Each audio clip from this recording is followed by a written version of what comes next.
$1,000.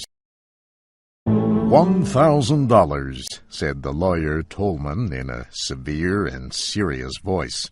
And here is the money. Young Gillian touched the thin package of $50 bills and laughed. It's such an unusual amount, he explained kindly to the lawyer. If it had been 10,000, a man might celebrate with a lot of fireworks. Even $50 would have been less trouble. You heard the reading of your uncle's will after he died, continued the lawyer Tolman. I do not know if you paid much attention to its details. I must remind you of one. You are required to provide us with a report of how you use this $1,000 as soon as you have spent it. I trust that you will obey the wishes of your late uncle.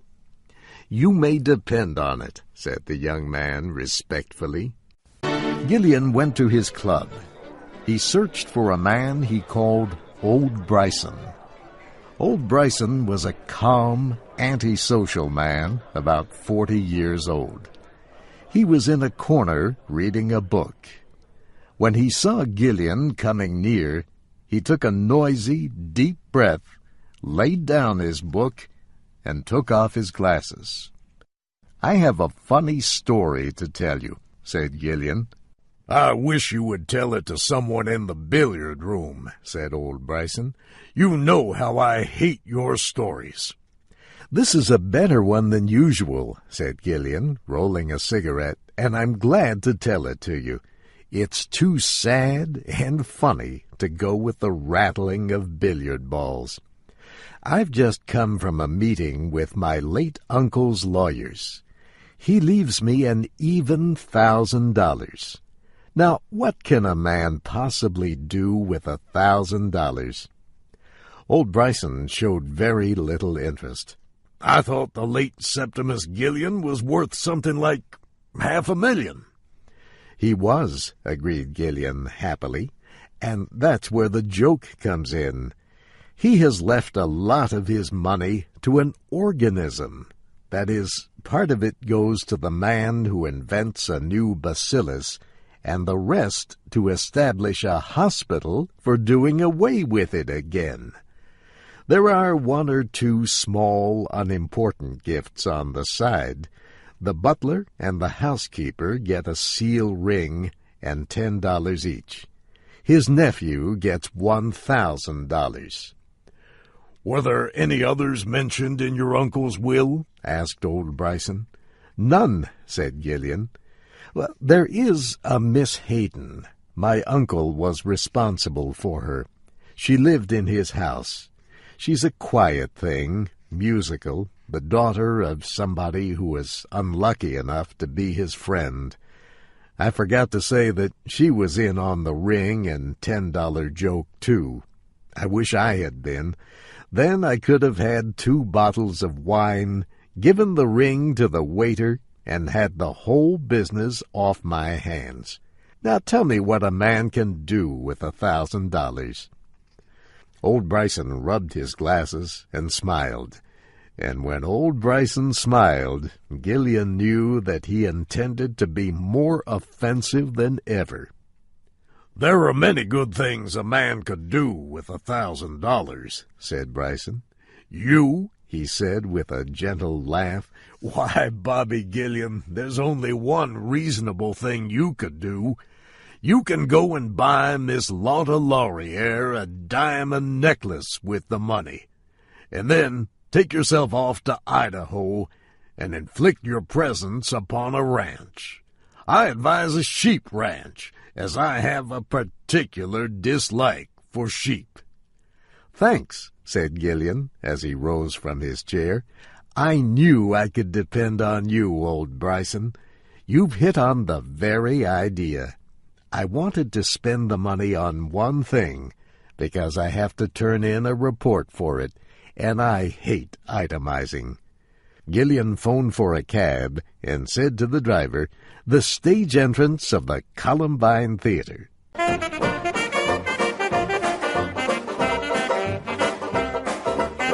The theater was crowded.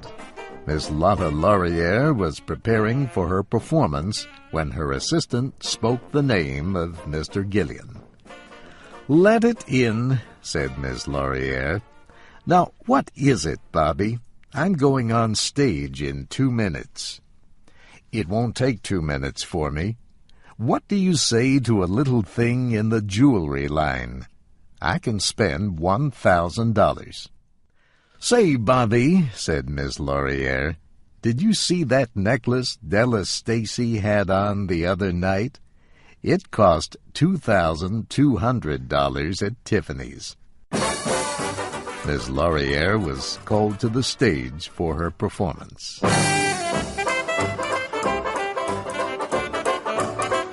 Gillian slowly walked out to where his cab was waiting.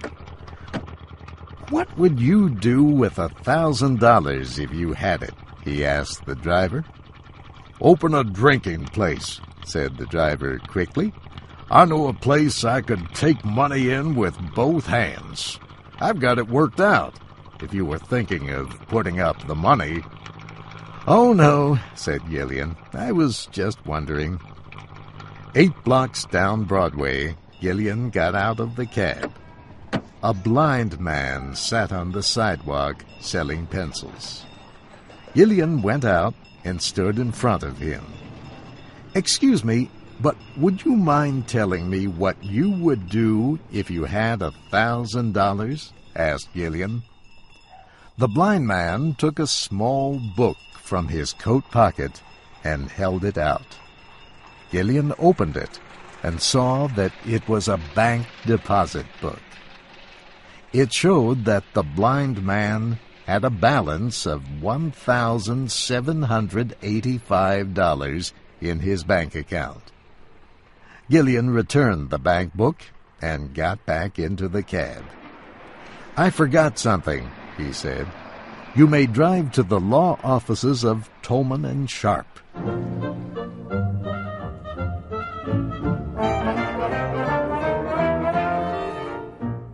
Lawyer Tolman looked at Gillian in a hostile and questioning way. "I beg your pardon," said Gillian cheerfully, "but was Miss Hayden left anything by my uncle's will in addition to the ring and the $10? "Nothing," said Mr. Tolman.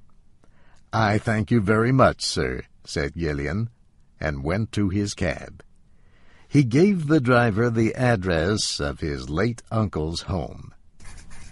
Miss Hayden was writing letters in the library.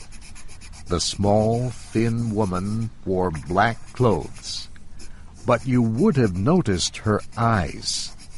Gillian entered the room as if the world were unimportant. "I have just come from old Tolman's," he explained. "They have been going over the papers down there. They found Gillian searched his memory for a legal term.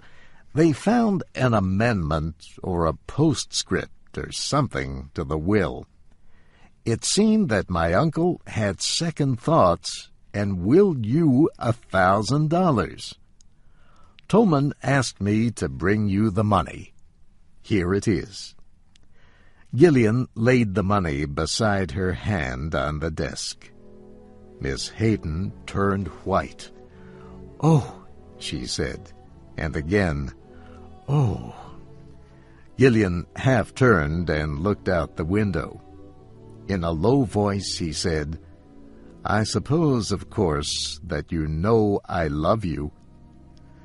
"I am sorry," said Miss Hayden as she picked up her money. "There is no use?" asked Gillian, almost light-heartedly. "I am sorry," she said again. "May I write a note?" asked Gillian with a smile. Miss Hayden supplied him with paper and pen, and then went back to her writing table. Gillian wrote a report of how he spent the $1,000. Paid by Robert Gillian $1,000 on account of the eternal happiness owed by heaven to the best and dearest woman on earth.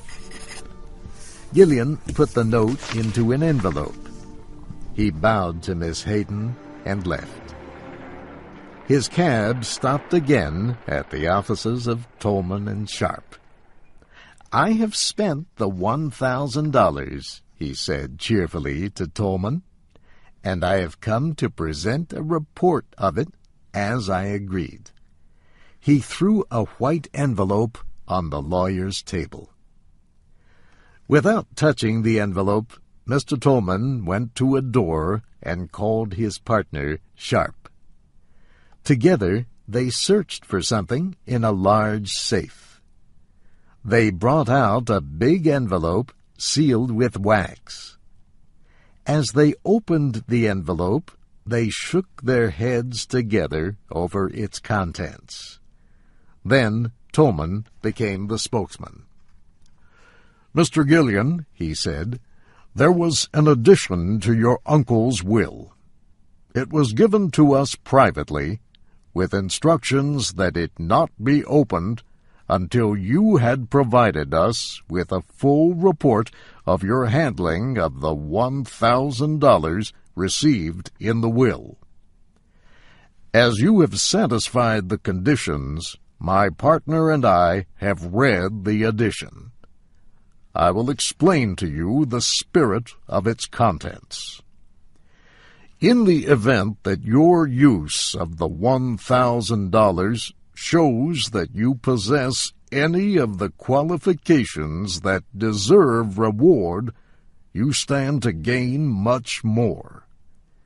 If your disposal of the money in question has been sensible, wise, or unselfish, it is in our power to give you bonds to the value of $50,000. But if you have used this money in a wasteful, foolish way, as you have in the past, the $50,000 is to be paid to Miriam Hayden, ward of the late Mr. Gillian, without delay. Now, Mr. Gillian, Mr. Sharpe and I will examine your report of the $1,000. Mr. Tolman reached for the envelope. Gillian was a little quicker in taking it up. He calmly tore the report and its cover into pieces and dropped them into his pocket. "It's all right," he said smilingly. "There isn't a bit of need to bother you with this. I don't suppose you would understand these itemized bets anyway. I lost the $1,000 on the races. Good day to you, gentlemen." Tolman and Sharpe shook their heads mournfully at each other when Gillian left. They heard him whistling happily in the hallway as he waited for the elevator.